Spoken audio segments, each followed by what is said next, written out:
They will each ask the other side questions. There will be 3 questions from each side. And then we'll have an opportunity for you guys to ask your questions. So you should be writing those down now, or at least in the first stage of things. And then finally, we'll have closing statements, 2 minutes each for the sides. Okay? So to see who goes first in their opening statements, I'm going to flip a coin. Benjamin, do you want to call it in the air? Sure, heads. Okay. It is heads. Would you like to go first? I'll go second. You're going to go second. So we're going to have the no side go first. All right. So the reason the campaign opposing question 2 is called Save Our Public Schools is that charter schools, which are privately run schools funded with public dollars, almost invariably come at the expense of district public schools. And while the state promises to compensate district schools when students move to charter schools, the state has not been fully funding that mandate for quite a few years now. So despite everyone's best intentions, charter schools cost district schools money, a total of about $450 million statewide annually, which is a sum that is projected could possibly increase by $100 million annually with this implementation. Boston Mayor Marty Walsh has written in the Globe that the state reimbursements to cover the district's transactional costs have been underfunded by $48 million over the last 3 fiscal years. So it is clear that at least when pupil reallocation occurs, that's a place where district schools lose money as well. Public schools also have lower teacher turnover rates than charter schools. The New York Times found in 2013 that teacher turnover is substantially higher at charter schools, which is found to diminish student achievement. And why? Because working conditions for teachers are substantially less desirable. Longer hours, longer school years, more demanding conditions, no collective bargaining rights. It's a less attractive proposition for teachers. Now, across the state of Massachusetts, 100 different school committees have voted to oppose question 2, and none has voted in favor of it. So it's clear that at least at the democratically elected school committee level, this is a highly unpopular measure, and these school committees represent the interests of communities and education across the state. And proponents, even of charter schools, sometimes oppose question 2, like Boston Mayor Marty Walsh. 25% of Massachusetts charters are in Boston, so Marty Walsh has a vested interest in this. And the city itself pays a large and growing proportion of its education budget to charter schools. So this massive expansion, 12 annually instead of, we are probably something like 40 or 50 from our current cap, would lead to a much more substantial expansion, one larger and less controlled than most people are hoping for. And the results charter schools get are often more favorable in some lights, like those of test scores, but worse in terms of college retention rates. And this ballot question, question 2, is perhaps the most expensive in the history of Massachusetts, with something like upwards of $20 million of outside money being spent here. So clearly, outside interests are attempting to sway what is a local statewide race and a statewide question with other people's opinions of mega donors like Bloomberg and others. And finally, I think one of the most crucial things is that these are public dollars going to what function as private schools. They lack public oversight and public accountability in the way that we would expect from schools who are going to be getting public dollars, and for that reason, I think charter schools are not Massachusetts' best choice. There are a few reasons that I have always been proud to be in Massachusetts. Everything from the fact that we were the first state to completely outlaw slavery, to the fact that we are one of the global hubs of education and innovation in the world. Now, in my research on this topic, I found a new reason to be proud to be a member of the Commonwealth of Massachusetts, and that is our excellent system of charter schools. Now, I'd like to clear up a few misconceptions that a number of people have about charter schools in Massachusetts, and I think it's very important that we do, just to make sure that everyone knows what we're debating on. So, a charter school is a non-for-profit, privately run, publicly funded school. Their admissions are not based on any sort of academic criteria. Instead, their admissions are completely based on a lottery system of basically the parents would apply and then a randomized student would get into that charter school. So right now, there are an extra 37,000 students who applied to be in the lottery for those charter schools who are not able to get in to those charter schools that they wanted to go into. So this is really important because we can clearly see that there still is most certainly demand for charter schools. And I'd like to quickly clear up one of the things that Mr. Bassett was saying. So currently there are approximately 80 charter schools in Massachusetts. There are approximately 1,900 total public schools in Massachusetts. And I'd like to point out, charter schools do count as public schools. They are privately run but completely publicly funded. Students do not need to pay if they go to a charter school. So, Mr. Bassett is saying that there's going to be this flood of charter schools, that suddenly the public school system is going to be destroyed by these charter schools, but that's simply not true. If you look at the statistics, an extra 12 charter schools a year, which completely relies on the state legislature approving these charter schools, which means that they'll only approve those that they actually deem to be of good use, so it probably won't even be up to fully 12. If it was 12 every single year, it would take over 150 years for our system to completely become a charter-based system. So certainly not the flood that Mr. Bassett is talking about. In addition, I would like to point out that this isn't a partisan issue. In fact, charter schools as an issue is supported by both the Democratic and Republican national platforms, and a few major proponents of charter schools includes Hillary Clinton, President Barack Obama, President Bill Clinton, as well as the current Secretary of Education, John King. And on the other side of the aisle, there are plenty of proponents as well. Everyone from our current governor, Charlie Baker, to Governor Mitt Romney and Senator Marco Rubio. Quite simply, this is a bipartisan issue of how we can improve our schools. Thank you. Okay, we will now have questions from each of the sides. And since the no side went first, we're going to have the yes side ask your questions first. So you get 3 questions.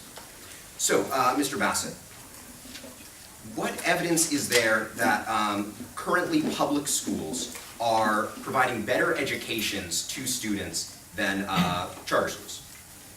So the case I'll make to you is to subvert your assumption in that charter schools somehow by default offer a better education than do public schools. And the important facts to keep in mind are that somewhere in the ballpark of 95% of Massachusetts students attend public schools. So the dollars we'd be losing to fund these institutions, which we're not sure if they work, would be seriously detrimental to public school students. Additionally, if public schools are doing such a catastrophic job, I'm curious why there isn't a unanimous clamor for charter schools as our savior. Charter schools are known to work in some cases. Of course, privately run institutions can employ different methodology. They can, in some cases, have tests if they so choose. Most charter schools are by a lottery system, but they can have more specifications about whom they choose to accept. Sure. Am I allowed to quickly respond to what he says? Just taking off your time, so. Okay, yeah. So actually I'd like to quickly respond to a few of those things. In the Massachusetts laws and regulations on charter schools, all charter schools have to be based on a lottery admission system. And so therefore, it's not based on these sort of similar to private school requirements that some might assume.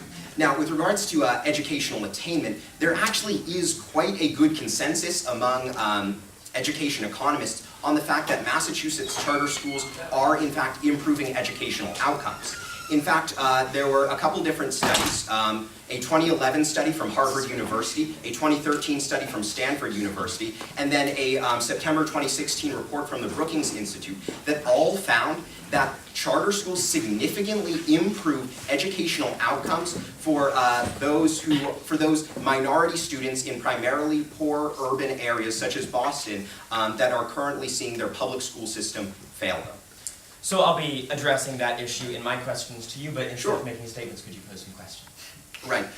So you said that there's this evidence for the damage it would do on to the public school system, right? Can I ask what your evidence for that is? So the evidence around damaging the public schools is generally budgetary in that some of the base costs that public schools can't get rid of, like utilities and teaching staff, are going to stay in place. So as charter schools siphon off budgets, they're going to detract from public schools' ability to pay for their base expenses. So any expansion of charter schools, even if the money is, let's say, 60% compensated, which has been the recent rate, by the state, will still come seriously at a fiscal cost to public schools, and therefore, I think, very evidently to their detriment as well. Right, so a quick response to that.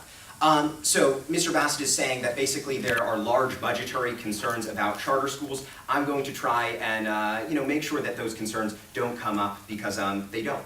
In fact, a report by the Federal Department of Education found that due to the fact that Massachusetts has one of the best reimbursement plans for public schools, they did a survey of school administrators, and they actually found that the majority of school administrators in districts that had approved charter schools did not actually report any significant impact on their budget.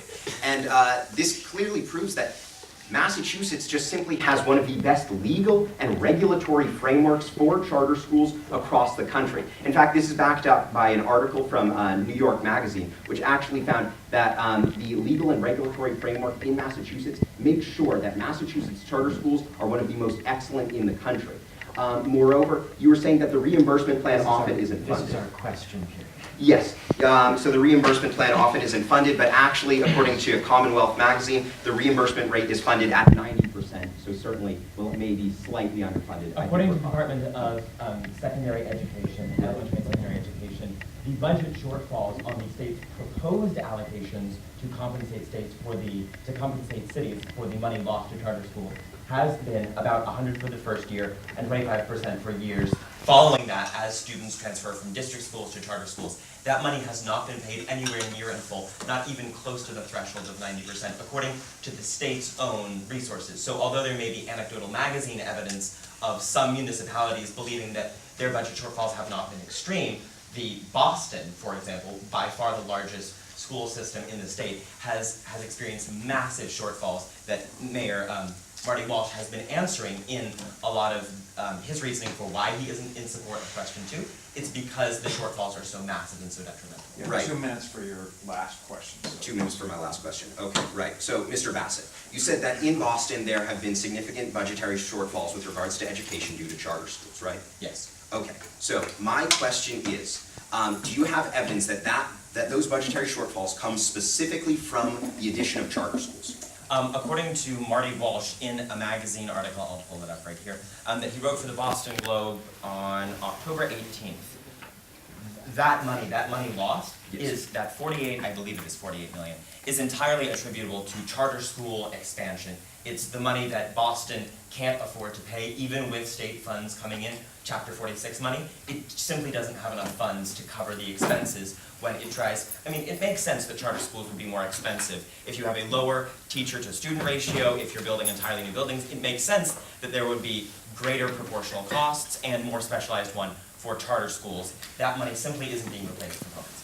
Right, so actually, according to the sources I've read, such as the Boston Globe and Commonwealth Magazine, actually the budgetary shortfalls in Boston are due to the fact that there's a huge amount of inefficiency right now in the Boston public school system. In fact, there are 96,000 spots for students within the Boston public school system, but only 54,000 of them are being used. Quite simply, they are under capacity and have not resolved that issue, so they're spending far more than they actually should on those extra spots that aren't being used. So instead of fixing a system we don't fund, we're deciding to try out this separate experiment, which has higher proportional costs and detracts from the system that already serves 95% of the student No, population. not so much that. I'm arguing that currently the Boston public school system has shown that it is not always efficient with taxpayers' money, and that instead we should try and allocate resources to the most efficient form of education, and that we must try and help these students. I don't think you can empirically or even theoretically argue that charter schools are somehow obviously the most efficient form of education, and they have, as I've stated many times previously, a far greater student-associated cost that simply isn't being compensated by the state. So although you can argue that perhaps on test scores and various other cherry-picked metrics, that they are more successful in some manner than public schools serve the vast majority of the student population and do so generally in the Boston public schools with higher college retention rates and with other services for the majority of the population, many of whom are disadvantaged or in need, that charter schools simply can't service all of because they're not specialized towards higher need students. They're specialized towards whoever wins their lottery.